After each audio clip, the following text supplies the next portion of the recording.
Hello and welcome to the Wednesday, March 27th edition of the Cluster API office hours. We have a few pretty heavy items on the agenda today, including the V1 Alpha 1 tracking for the release this Friday and the What is Cluster API document for where we're going to take Cluster API post V1 Alpha 1. So if you have any items that you want to bring up, please go ahead and add them to the agenda before those two topics, since I have a feeling they'll take a little bit to get through. And the link to the agenda document is already in the group chat if you are attending live. And the first item that we have not related to those large items is from Alberto on Cluster API Conformance Common ED Test Suite. Hey, hello. Can everybody hear me? Yes. Cool. Yeah, so since we've been recently discussing about the roadmap for the project and all this stuff, I wanted to bring this up and understand what's the medium and long-term plan for the end-to-end testing and what's the current state upstream today. One thing that I like to see at some point is to have an end-to-end test suite that kind of measure if a provider is cluster API conformance or not. So in a sense, we could run the same end-to-end test suite against any provider in a kind of cloud agnostic way. So validating things like when I scale up or down a machine set, or a machine deployment, I get new machines and new nodes into this running cluster, or things that should apply to any provider. So I know today we have a minimum level of EDE testing on the Cluster API repository, which I don't know the level of coverage of it today, but theoretically could test kind of the common controller objects like around machine sets and machine deployments, things like that. But we don't have any type of conformance test suite, so to speak, to be able to run around the actual provider implementations. But that does sound like some that we would want to track on kind of that what is Cluster API doc, where we're formulating kind of the features and requirements for the next iteration. Okay, yeah, that sounds like one of the reasons that I wanted to bring it up is because I think it would make sense, since we are discussing about all these new features or features that we want the project to support. So as we decide which one we want to support, it'd be nice to make sure that we plan for having an end-to-end testing for each of them. Yep, definitely agree. And let's come back to that topic when we get back to that what is Cluster API item later. All right, next item on the agenda.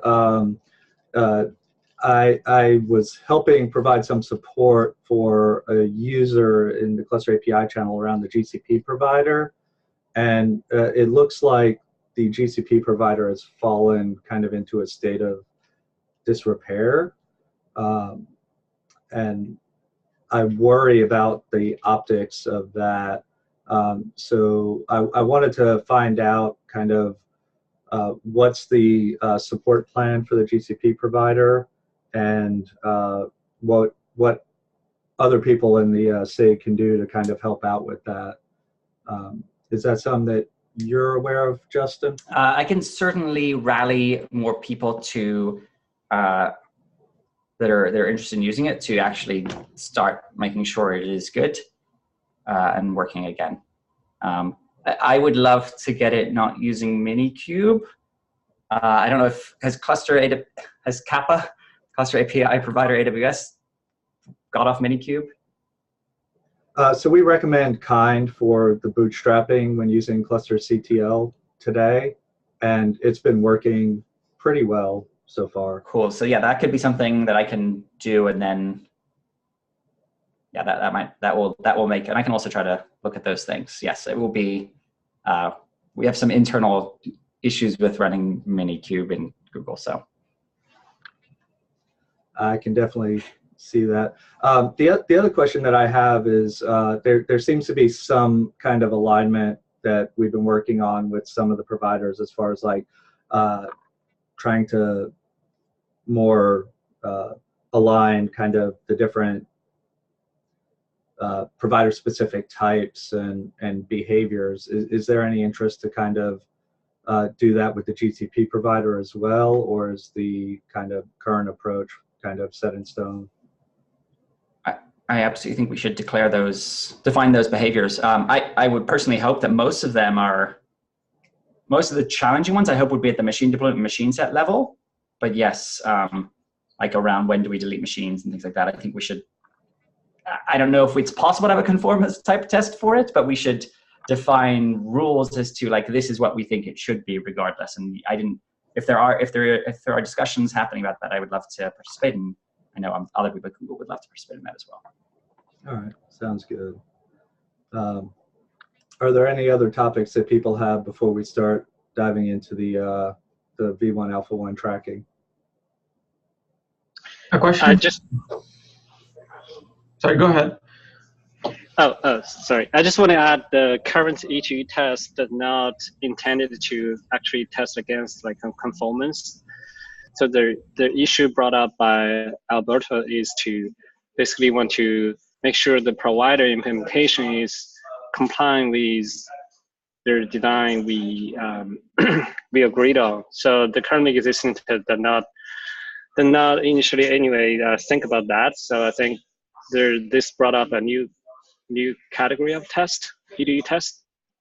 That's what I'm trying to say here.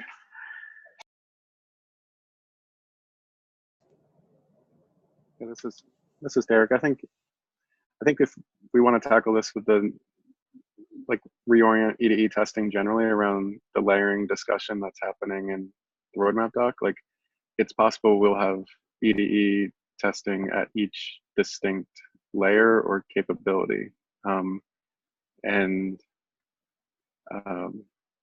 Maybe like, I guess for the prior comment, like at least speaking for my perspective here at Red Hat, like I feel like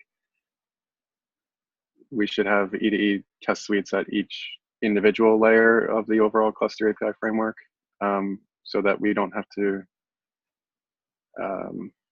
so that we manage these things and understand them more at a granular feature level, I guess. But yeah, I'd be happy to help work with that as we get through the layering discussion.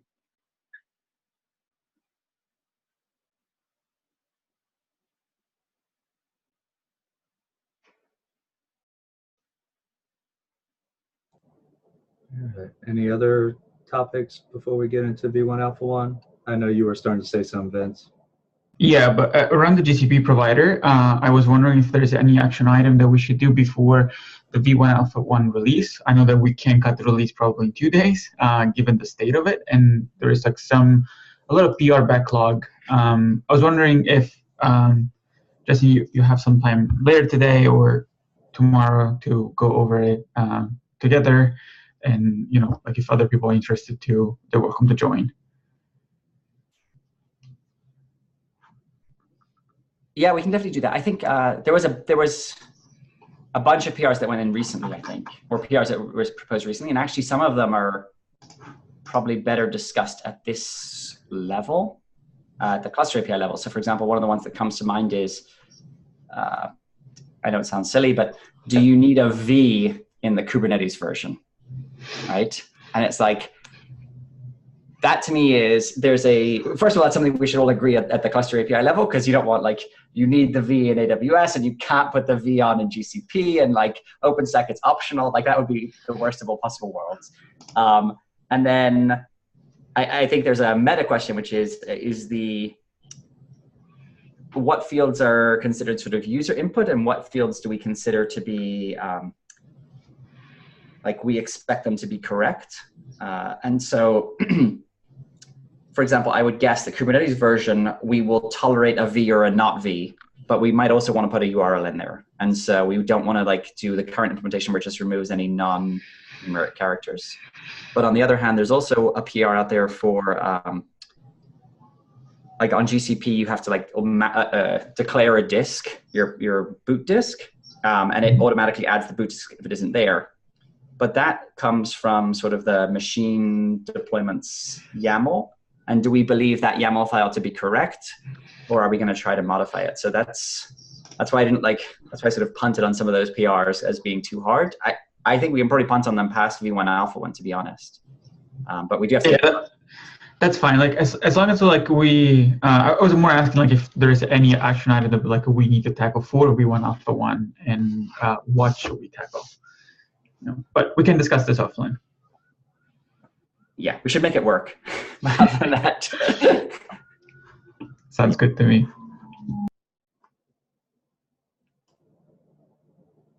All right. Any other topics before moving on? Nope. All right, Andy, you want to take over the V1 Alpha 1 tracking? Yes, give me just 1 second. I'm finishing up some lunch real quick. Oh, good. Oh, actually, for V1 Alpha 1 tracking, I believe Vince was going to talk about that today. Yeah, we have 4 issues left for CAPI. 3 of them are docs, which I think David is assigned to it. We have the only last feature that's going to go in, which is the machine set support for defining specific machines when scaling down.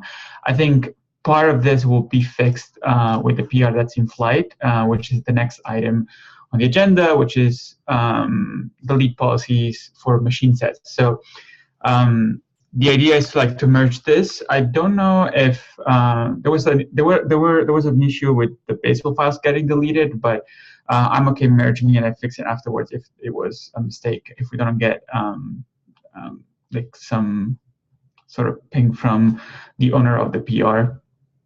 I don't know if Eric Staples is in the call. Other than that, we have default sync interval that has changed to 10 minutes from 10 hours.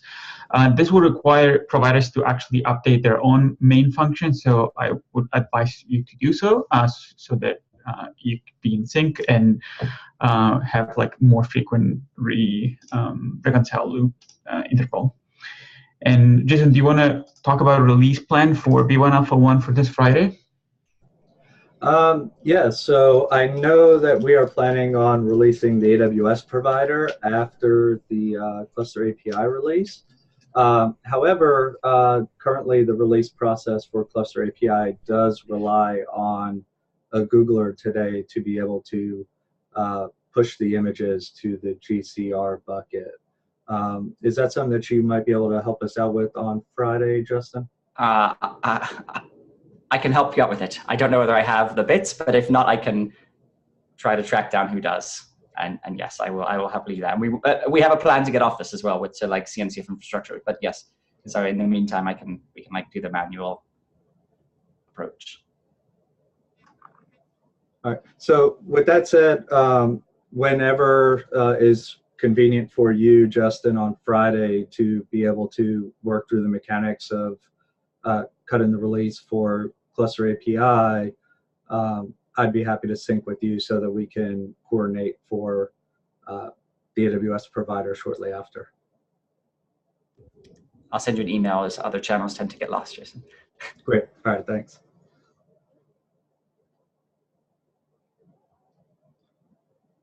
All right. Anything else, Vince, on the V1 Alpha 1 tracking? No, I think we're all done. The documentation will probably be punted if like there are no PRs by Friday. I've seen a few in flight, so I'll circle back offline. Sounds good. All right, over to Andy for what most people have been waiting for, the What is Cluster API document. Okay, thanks, Jason. So before we get into that again, I did want to just talk about the Doodle poll for potential additional meeting times. we clearly can use the rest of this hour to go over the scope and requirements, but we also have several votes. We have 9 people who said they're available for an hour immediately following this meeting. And I'd be happy to have anybody who's available join. Thank you, Vince, for putting the Doodle link in the chat there. So if people are good with continuing on beyond the end of the hour for this one, we can just keep going. Other than that, the next most votes is for tomorrow at 2 p.m. Eastern US time. And then we have another group of 9 who can do Friday at 1 p.m. Eastern. So there are other times as well that have slightly lower participant counts, but I will leave it up to the group to decide, when makes the most sense. But for right now, or go ahead. Yeah, just wanted to. I was wondering, does it have to be this week? No, it does not have to be this week, but I at least wanted to get a session, at least one session, sometime between today and Friday, beyond what we were talking about in the office hours time. But yeah, we will definitely put up another doodle for next week, and I can cover the entire week. Just a reminder, the goal is to try and come to an agreement on the requirements by next Friday, April 5th. So as many sessions as we need and as people can participate in would be fantastic. Okay, so I want to thank everyone who has had a chance to look at the What is Cluster API document and comment on it. I will start by opening up, I think, for the floor. Does anyone have any particular requirements that they want to discuss? And I highlight requirements because I would like for the group to focus on that aspect and try to think of it in terms of high-level requirements. And I know that we all have lots of opinions about implementation details and non-functional requirements around how the project may or may not get structured. But I do think that looking at requirements is a good first step. And then once we get those nailed down, we can move on to what I think is probably a lot more interesting and contentious to everyone, which is talking about what do the APIs look like, what does the data model look like, and so on. So anyone have any topics? Let me share my document here.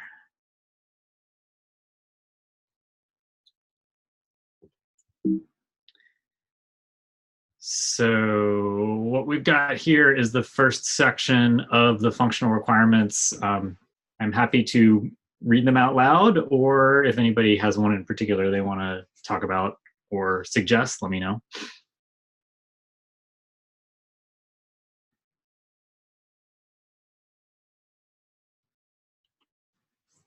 Nothing. Okay. Well, I'll make a comment. So yes. I'm just looking at this now, but one of the things that, from the point of view of sort of how we structure the APIs, one requirement I would have is that the things that can be done that are not provider specific don't live in the provider config. So, for example, the one we've talked about previously that I'm sort of still plugging away at a design on is the IPAM piece, right? We, I think, can safely make an assumption that all of our machines will have at least one network interface. And so rather than embedding that sort of thing down in the provider config, where if you want to integrate with something other than DHCP for IPAM, every single provider has to implement it, we can bubble that up to the top. So I think there's a few things like that that right now are buried in provider config that can be bubbled up to the top that either the vast majority of providers will need, or those that don't need them can simply ignore them. But So a little more effort around getting a somewhat larger, smallest common denominator. I think that makes sense. I'm trying to remember from the requirements that we have listed here if that's covered in any of them. We were certainly taking it into account when it comes to things like running kubeadm and configuring kubeadm, at least as the default way to do things. And that's where, for example, cluster API must be able to initialize and configure a new Kubernetes control plane. I realize that doesn't address IPAM and networking, but the spirit at least was there that we wanted to do it generically in cluster API and not per provider. Do you all feel that we need something that is more specific about networking and other potential configuration options that we want to call out as being a cluster API requirement and not a provider requirement? Well, I guess it comes down to that there's certain IaaS primitives that I think we can probably make some assumptions around. I don't know if they're hard assumptions, but we can make some assumptions. You know, all of our machines will need some sort of, well, most of our machines should at least support some sort of network time protocol, right? So that we can, otherwise certificates, you can have issues with certificates, right? There's sort of like certain bootstrapping things at the machine level that that we need in order to be able to reliably set up the control plane.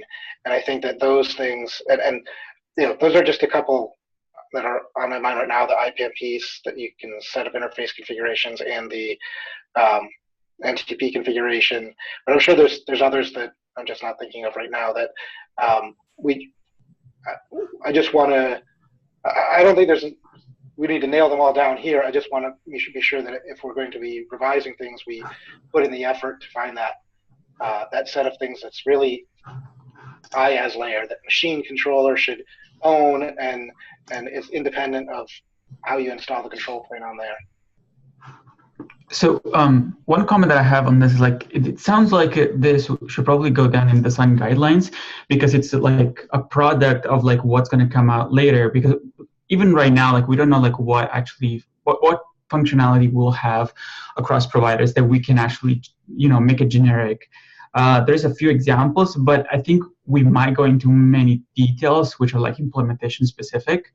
But I think it's completely fine to say, as a design guideline, we want operation that could be generic to live in cluster API, maybe as like a pluggable package or as you know, an additional vendor, like I don't know, something. Yeah, that makes sense. It could go design guidelines, but when we actually design the API, right, I want to make sure that there's places. The IPAM one is the one I'm most familiar with, and the reason is that there's no reason why if you want to get your IP addresses from something other than DHCP, like from either an in-house IPAM service or from a third-party IPAM service, that every provider should have to re-implement that, right? We can make one implementation that handles that, and all the providers don't have to implement it. So I think there's probably other things like that we should just try to think through.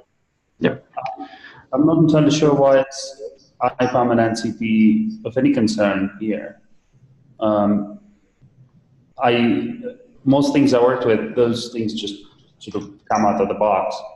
You take, for example, an IAM, an AMI in Amazon, run it, start it as an EC2 instance, and if you have NTP server there, will work, and there'll be DHCP and all that happening behind the scenes. If you're on bare metal, maybe something that you need to take care of separately. But like, I'm not entirely sure how come this is considered a cluster API concern at all. It's considered an IaaS layer functionality. So in the Amazon case, yeah, there's no need. In most cloud cases, frankly, there's no need for any of this. But in the on-prem cases, there are different IPAM systems that you may need to integrate with. There are a lot of the financials won't allow you to run DHCP. They don't like broadcast on their network. So there's not cloud use cases as much as on-prem use cases where these things come into play. And as long as it's a sort of optional place within the API in order to provide these integration hooks, we can do it without interfering with other use cases. I'm sorry to interject, but I don't think we should go into many details here and go back to the functional requirement. Yeah, I do. That's basic. That's what I feel like as well. It seems like we're kind of discussing some very specific things that. Yeah, I think it's a completely fine concern. We should go back to the functional requirements, given that there's a lot to discuss here. So I think this concern called out an item I had when we still described like what is the cluster API. So I feel like the granular details that we were just discussing is kind of calling out like a question I have, which is, do I use the cluster API to create and update a cluster, but do I not use it to do ongoing administrative tasks to the cluster? And I think some of the options that we might struggle with when it comes to boundaries are like, is the cluster API the only vehicle I use to say rotate certs? Do I use it to rotate CAs across my cluster or not? Do I use it to do these types of actions, or am I expected to go behind the cluster API and know something about the cluster it created to do those actions? And I think that's like a fundamental tension. And then generally, maybe instead of when we discuss requirements, like one of the things I think it's a danger is if we keep labeling something cluster API versus like we need to be able to do X, because I think it kind of prejudges or pre-labels like what that API need is. And it sounds like in the prior discussion, it sounds like there's common IaaS style API operations that are required, which are frankly potentially at a completely different scope than like a cluster or control plane action. So I'm wondering, like from a terminology standpoint, when we discuss requirements, should we discuss them at their layer rather than the project name?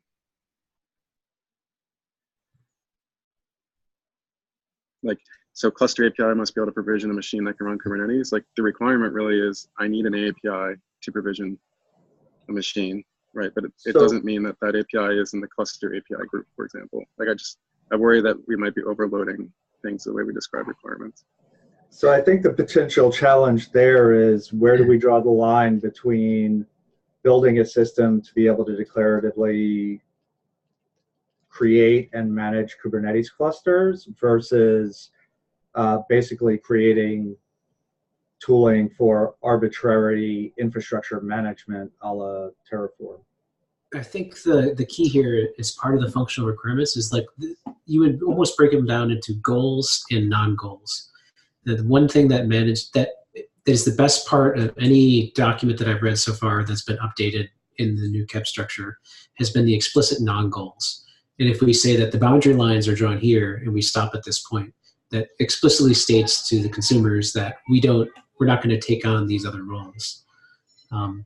So I haven't gone further ahead in the doc, but I know we're talking about requirements now, but maybe Andy can allude if there's non-goals listed down below. We can there are not. I think there is a little bit of a danger with non-goals in that they potentially can influence the design of the system in a way that, while something is a non-goal, like you would potentially try and design away from a non-goal so that you don't support that case. And so, for example, if you look at the original KEP for cluster API, one of the non-goals is provisioning infrastructure unrelated to Kubernetes clusters and being a general Terraform-like system. And I think I was not involved in the project in the beginning, so I'm only speculating here, but I am wondering if the way that the API types and the interfaces came together was a result of looking at those non-goals, because I know we have several parties who are interested in having the machine API decoupled from the configuration aspects of those machines, and I feel like the non-goals kind of led towards that coupling. Yes and no. I think that's a pretty broad supposition. There's a lot of just getting it working. That was Sure. part of V1 Alpha 1. But I think we can refine. I think the whole purpose of this conversation is to refine the statement. And I still think non-goals are good. Nothing will change me or sway me from that opinion. But the refining them is totally fair game. So that way it's more explicit versus less implicit. And we define where the boundary lines are. But to my broader point, do I use the cluster API to administer the cluster?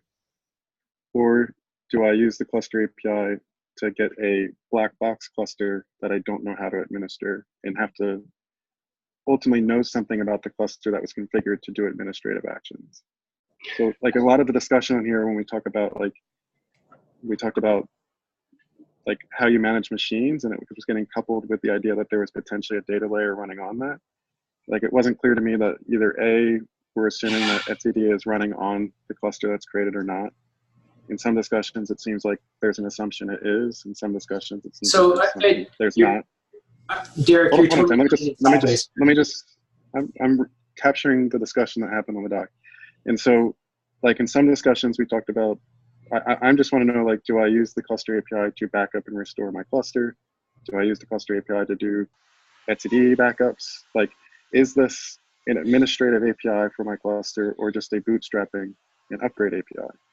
It is specifically scoped to lifecycle management, and everything has always been in that vein, right? So that lifecycle management includes deployment, initial deployment, and upgrade and update and adding and removing within that scope. But the actual management administration has never been in scope. So if I want to rotate my Kubernetes API server CA, do I do that through the cluster API or not through the cluster API? So I would explicitly say out of scope.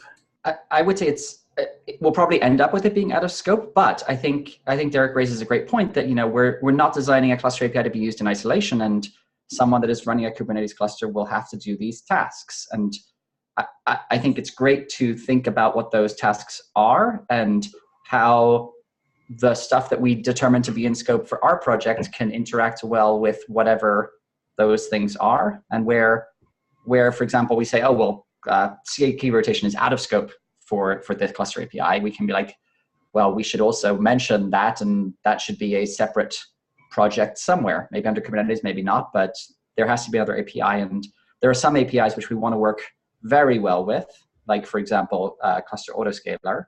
And there are some APIs which it's probably less tight, like there's less of a dependency and more of a, it should just basically, like, we hand that over to that other project or some other project to be determined. It was always meant to be composable. So like over time, the goals and the non-goals will be refined, but the explicit goals outlined in the KEP still adhere and hold true, right? Like it was meant to serve a specific function, and that we always even specified inside of there the composability of it. Just because cluster API is a tool that you would use if you wanted to use things like auto cluster migration.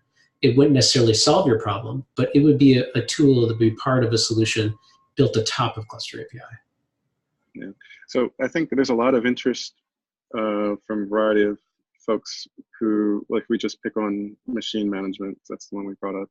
Like, there's a significant pain point today for people that want to run Kubernetes clusters off a variety of cloud platforms to have to manage golden images, manage the equivalent cloud platform scaling group concepts, and then only have specific concepts in the cluster autoscaler support on particular cloud providers, like potentially like scaling based on cost. Where, like, I think across the community, like when I am looking to engage here, I'm looking at, like, thinking from a cluster autoscaler integration perspective, having an API to address machines that are under management of a kube-like API. Like, I want those features in that machine API to support what are now very cloud-specific features carried in the upstream autoscaler project. And so, and those things are, like it's a different way you look at the composability question. Like, I don't know, Tim, when you're talking about composability, what your inputs and outputs are, but like that assumes no input, right? That doesn't assume that that machine was created with a particular install tool, as an example. Instead, it's just trying to have a general purpose API framework to manage scale groups that's cloud agnostic. And I don't know, I don't want to speak for other parties that are on the call, but this is where I think the tension exists in the project, is that to some degree, the moment you create a resource called machine, like it opens up a lot of infrastructure like management surface area concepts.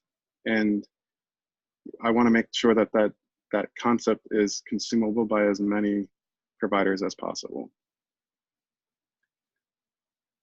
rather than just advantage one concept to work best with the autoscaler, right? Because in the long run, the autoscaler is a real beast to work with in production.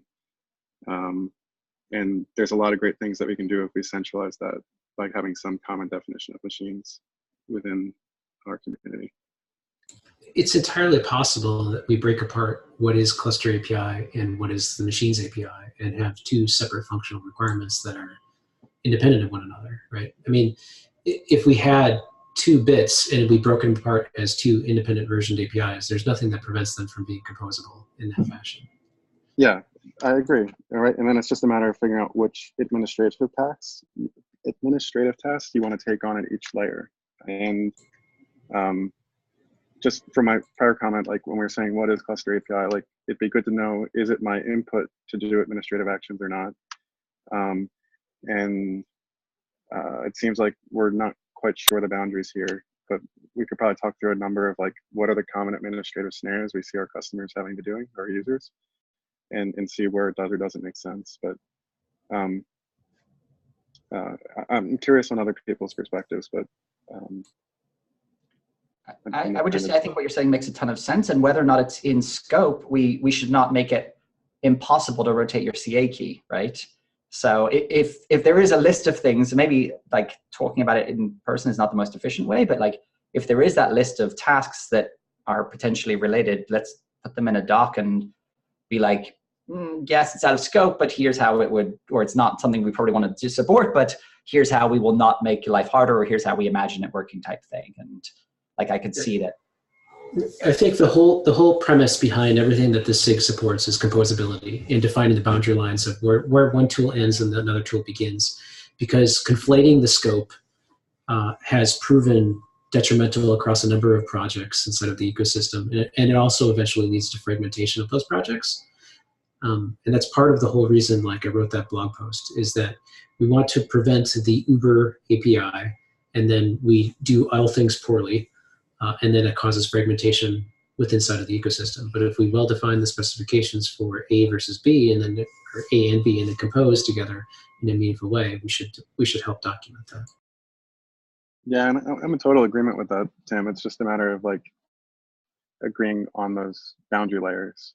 And I'm not sure that,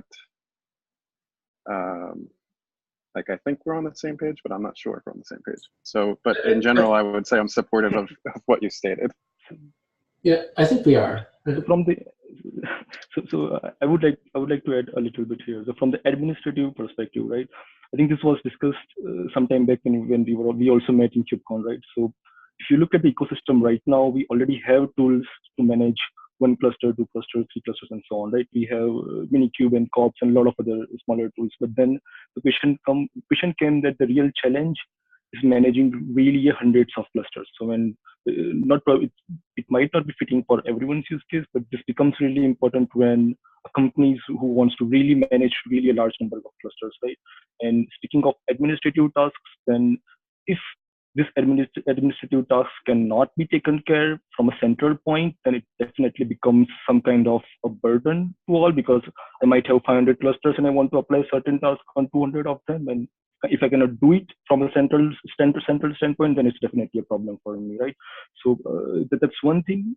The second thing I wanted to talk about is the extensibility, the point of view towards the extensibility. So as of now, what we are seeing, and I think it was perfectly fine as well, that for the V1 Alpha 1, we are making a lot of things inside of one big controller manager, right? But we have to probably start looking at it in a way that maybe we have a separate pods or separate controllers running, which manages the different parts completely in a different way. To just open the scope, for example, talking specifically about the infrastructure, and if we have a same controller doing the reconciliation across infrastructure of all of the clusters which are being managed by the cluster API, then we will start seeing the problems of latencies of being served of a single cluster, right? Hey, so at some point, can I pause you there? You're really getting down into the weeds about how we are designing or potentially designing the system. I'd like to stay up higher at the requirements level, if that's okay. Yes, sure. Thank you. Functional requirement that's not on the doc that we haven't talked about. I think that's you know, like the boundary of what the cluster object is. So specifically, you know, if I'm an end user and I'm using something like the GCP cluster bundle, I think that includes configuration for sort of core components, but also potentially sort of add-on components. You know, when I'm going to use the cluster API, if we want to, you know, have a strict boundary on, okay, you know, cluster API will configure API server, controller manager, those things that maybe kubeadm configures today. But then I have these other add-ons. You know, how if I have a tool like this cluster bundle, then how do I sort of split that? You know, do I have to change? You know, is the sort of the tool that's putting the add-ons and the core components together, is that just, you know, design that we don't want to support, or, you know, what do we think about add-ons? And maybe Justin can add some thoughts. I'll just make a clarifying thing, which is the bundle doesn't require you to have one bundle. So I think this is an important thing to discuss, but we could have a bundle for APIs or KCM scheduler if you wanted to, and then another bundle for add-ons. So it's not required that there is one Uber bundle, as it were. So it doesn't dictate an answer here, but I think this is an important question that we should figure out. Yeah, I guess I'm imagining as an end user, right? I want to deploy, like my dream scenario, right, is to be able to say, oh, I've got this cluster, which is, you know, really a configuration of all my, you know, all the little knobs that I want tuned in a certain way, and all the sort of software that I want deployed, maybe including things like some kind of service, you know, service broker mesh, or who knows what. You know, as a cluster administrator, that's sort of my that's everything that I think of as a cluster, and I want to go to some API and just say, you know, give me this. Now, of course, if we scope cluster API down, then our answer would be, look, you know, take some of your configuration and pass it to cluster API, and then once enough things are sort of up and running, then take the rest of your configuration and pass it to kubectl, right? And maybe that's okay. Maybe that's the answer that we want to give. But I'm just saying that that's a use case that I think is valid. So in my mind, at least where the project is today, we'd want to draw the line at what gives you a functional cluster and leave kind of the higher level things to external tooling. At some point, maybe the project's mature enough that we're able to do clusters really reliably. Then we could look at potentially expanding out the scope. But I don't think we want to bite off additional kind of like add-on management at this point. Can we? But we do have an item not fully worded out to think about kind of cluster kind of required add-ons, such as CNI providers and things like that. Yeah, so maybe Jason, can you define what you think that set is? Just because I know there's a meeting on April 5th with a separate add-on project, sub-project meeting, I guess. But like, it sounds like cluster API as an end user who wants to provision clusters would you would need DNS, kubeproxy, and a CNI, or you would not? What is the set you think that is in scope? So, I mean, kubeproxy and DNS, those, at least for standard, like, kind of run-of-the-mill cluster API, we're getting those today from deploying using kubeadm. The only thing that we don't provide that is kind of needed for a deployment, because you don't have DNS running until you have a CNI provider, is currently CNI. Maybe, so this is where maybe we can apply Tim's composability rule. If this is something that we can provide a mechanism to allow to be added outside of the cluster API, i.e. you reference a manifest that includes that, or you reference an add-on operator, or you reference whatever else you want to reference, and therefore we don't have to build it into cluster API. Maybe that's sufficient. And motivating this is, like, one of the mistakes we made in COPS is we were unable to bring up an API server without a CNI provider and DNS. And so we had to bake those in, and baking those in proved to be a lot of work. So like that's why COPS manages, that's the real reason, like the first reason why COPS manages CNI providers. Maybe it's a good decision, maybe it's not, but it's certainly a ton of work.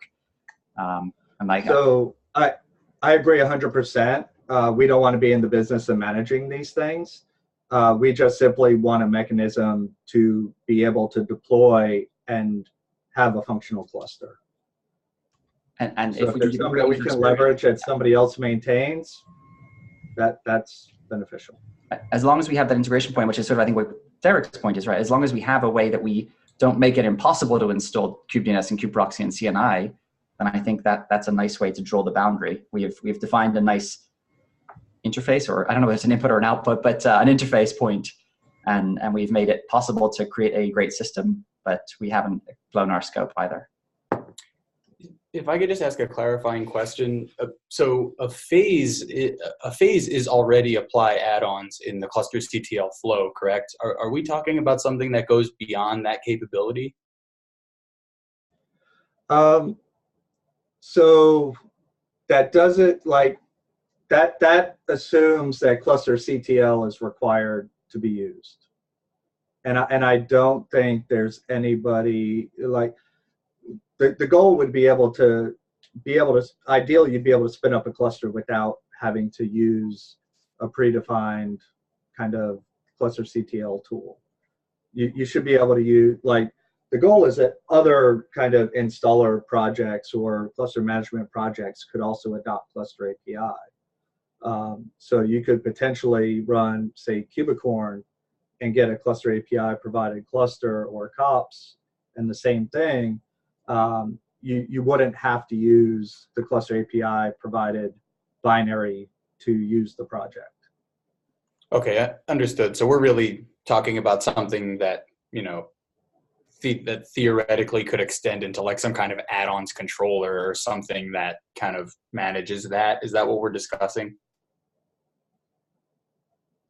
I think that would be an answer, but I think it would, I think as long as we have a boundary and a way to work across that boundary, I think we can argue that it might not necessarily have to be in scope of cluster API, but we should ensure it exists. If I were to restate what I think I heard Daniel say is, I want my basic cluster, but then I want a bunch of stuff on top of it, and I want that to be like the template for a cluster. So does cluster API stop at just a minimally functional cluster, or does cluster API allow me with like one bit of YAML to say, I'm going to get my minimally functional cluster with 15 deployments and pods added to it? And what Jason suggested is that we define that minimally functional cluster and call it a day for now. And we can continue to discuss this over time, but at least as we mature from V1 Alpha 1 to V1 Alpha 2 as part of this requirements discussion, anything beyond a minimally functional cluster, however that's defined, is out of scope for this next effort. All right, thank you.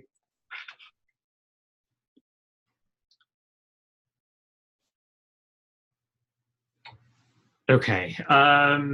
So I had a clarifying question based on what is the release cadence we are looking at, right? That'll be important to consider how much we want to bite off. I don't know that we can reasonably answer that question until we have a better sense for the requirements that we all agree to, and then we'll break things out into the teams working on the feature caps. But I mean, we need an agreement on requirements. We need a plan for how we can break that down into different releases, and I don't have an answer for that today. I do see Derek has his hand up. Ashish, do you have a follow-up before we go over to Derek? No, that's a fair enough point. I just want us to be aware of the time. We don't want to take up too much work and delay V1 Alpha 2 by 6 to 8 months. I just want us to be aware of that. That's it. Okay, Derek? So I think your last point, Andy, is important, and I'm just not sure.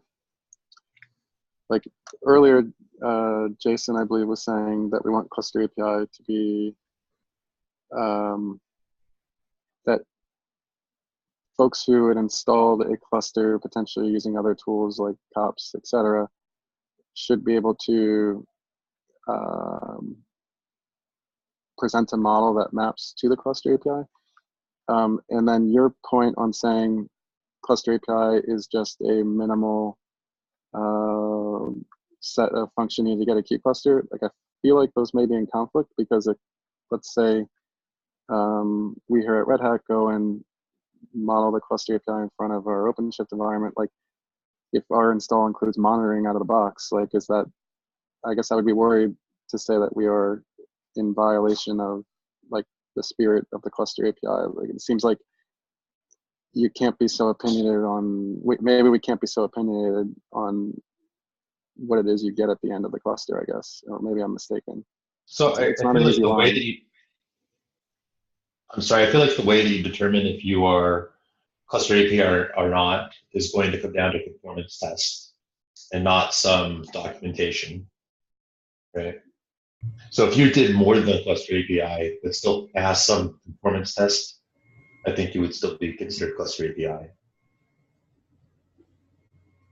I would be comfortable with that. And yeah, what I was saying was not meant to treat a cluster with monitoring as a violation of the spirit of minimal set of components.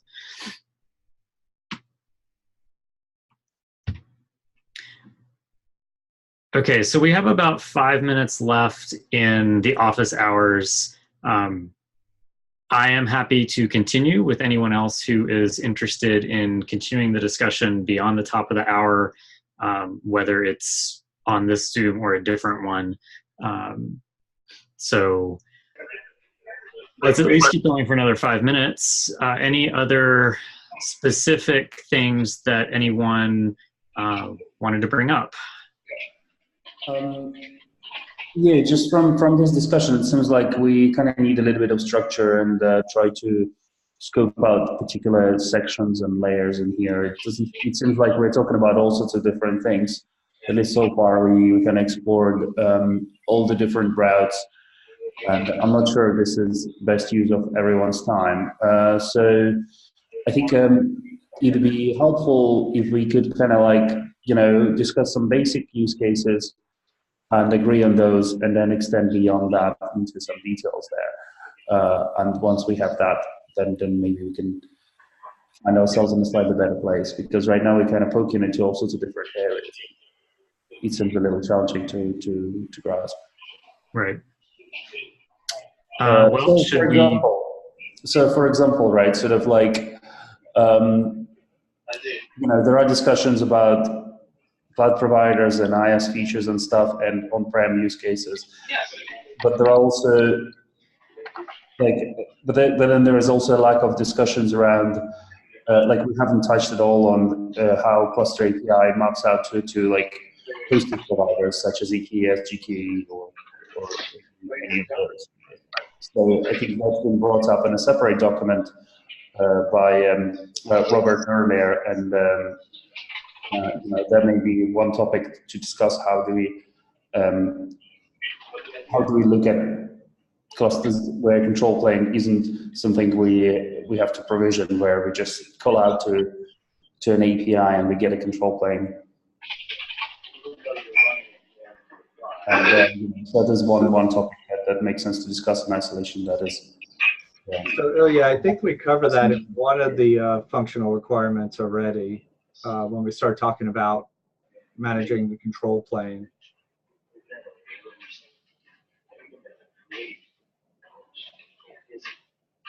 So like part of the goal when we defined out that functional requirement was to not limit it to how that control plane is necessarily implemented, to specifically include things like managed Kubernetes offerings and also like pod-based control plane deployments.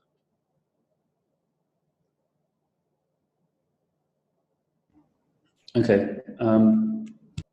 Yeah, I mean, I don't know about others. I didn't have very much time to familiarize with this document. So it turns out so perhaps, how does this sound as a straw man to get going here? Is please review the document and please add your details to the doodle, and Andy will try to follow up with the time for us to actually go through the document in detail.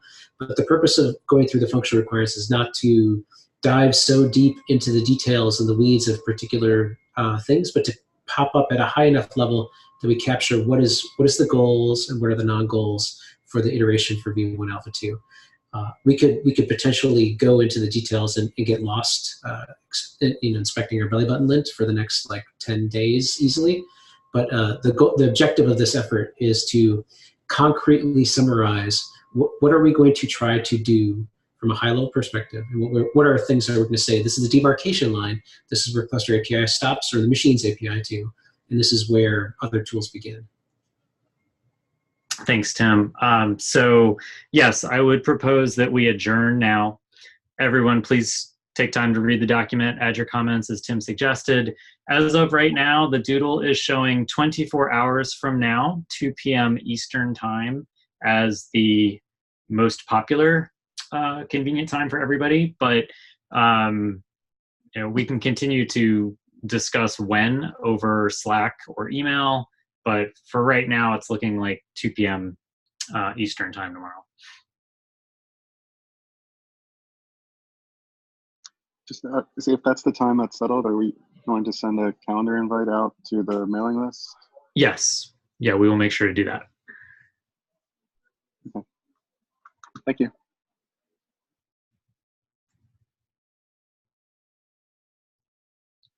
All right. Thanks, everybody, for your feedback. Bye. Have a good day.